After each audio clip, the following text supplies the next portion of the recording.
जय जगन्नाथ मु सोनी आपको स्वागत करछि Soni kitchen and blog channel को। आशा करछि जगन्नाथ कृपार आपण मैंने समस्ते भल थे जोर था भल था सुरक्षित था। वीडियो को फास्ट टू लास्ट जाए देखुए। जब पसंद आसला लाइक करेंगे फ्रेंड सहित शेयर करेंगे आ चैनल जब नुआ अच्छा चैनल गोटे सब्सक्राइब करने। तो डे ना चैनल स्टार्ट करवा। आज टिप्स अच्छी आपणकर फेस को लेकिन आप हाथ पादरे टैनिंग दूर करने लगे पारे। तो ये देखूँ मुझे प्रथम बेसन ग्राम फ्लोर आपणकर डेड स्किन सेल को रिमूव करता है, स्किन को स्मूथ करता है, एंटी बैक्टेरियल प्रॉपर्टी अच्छी एंड एंटी इन्फ्लेमेटरी प्रॉपर्टी अच्छी जोटा कि आपणकर फेस रो एक्ने दूर कर आपणकर फेस रो बैक्टेरिया को मारी थाए। ता सहित आपको आप डेली फेस पैक भाव यूज करेंगे। बेसन फेस पैक ये आपणकर टैनिंग रिमूव करता है, स्किन टेक्सचर को पूरा चेंज कर देता है, स्किन को ब्राइट करने हेल्प करता है, स्किन ने ये टोनर भली काम करता है। तो ये देखूँ नहीं गली ग्राम फ्लोर आपन को जदि डेली आप व्यवहार करेंगे आपन को फेस वाश भी लगे दरकार पड़ोनी कहीं ग्राम फ्लोर आपणकर फेस रे पूरा क्लींजर भली काम करिवो, डेड स्किन सेल को रिमूव करिवो, स्किन रे टोनर भली काम करिवो। तो बहुत किछि फायदा अच्छी ग्राम फ्लोर रो। तो तापर चलते देखिए आम नेक्स्ट जिनस कौन अच्छी नहीं जावा। तो तापर देखो ये मुझे एलोवेरा आपण पाखे जब एलोवेरा प्लांट अच्छी आप नहीं पारे, जदि ना मार्केट मिलवा एलोवेरा जेल आप नहीं पारे।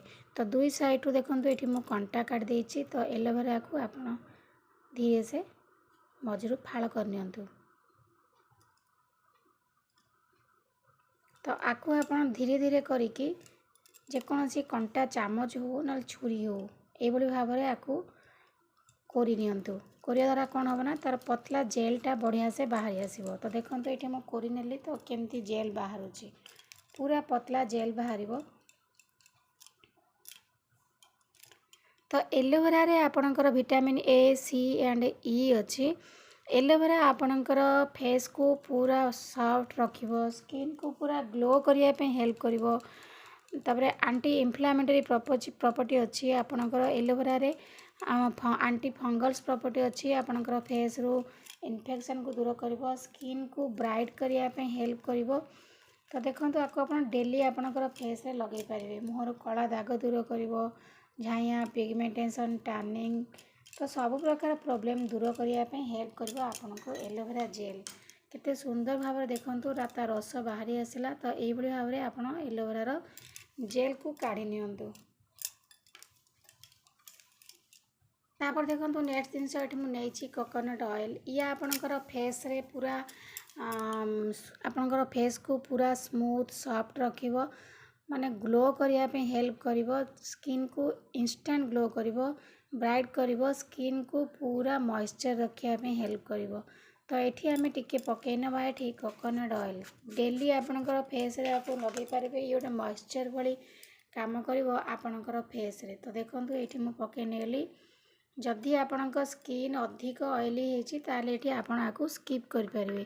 तो ये देखो एलोवेरा जेल ता सहित आपणकर ग्राम फ्लोर आउ कोकोनट ऑयल तीनटा जाक जिनस को आम मिक्स करनवा।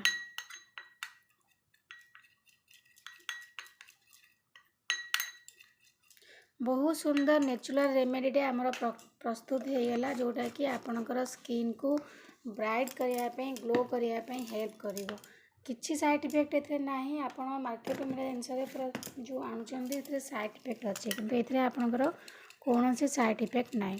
तो आपको आपंकर हाथ और पाद जब टैनिंग पड़ जाऊँगी तो हाथ और पादरे लगातु आपंकर टैनिंग पूरा दूर हो।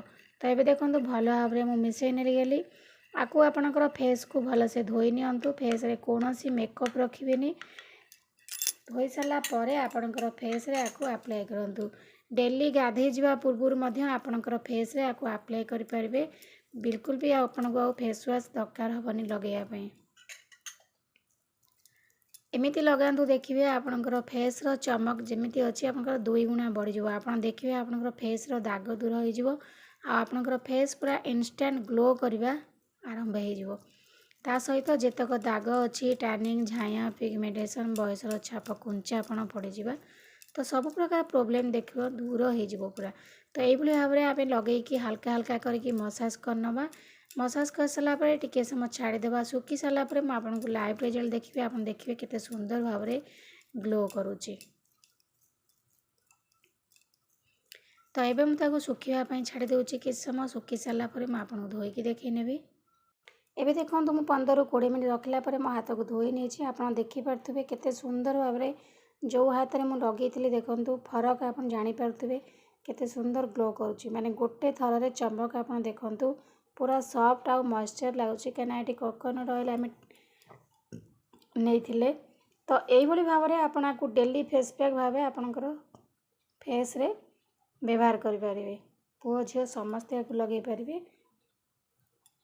तो निश्चित भाव में ये नेचुरल रेमेडी लगातु देखिए आपंकर फेस केते सुंदर भाव में ग्लो करिवो। तो आशा करुँचे आज वीडियो आपको पसंद आस लाइक करेंगे फ्रेंड सहित शेयर करेंगे आउ चैनल जब नुआ अच्छा चैनल गोटे सब्सक्राइब करने।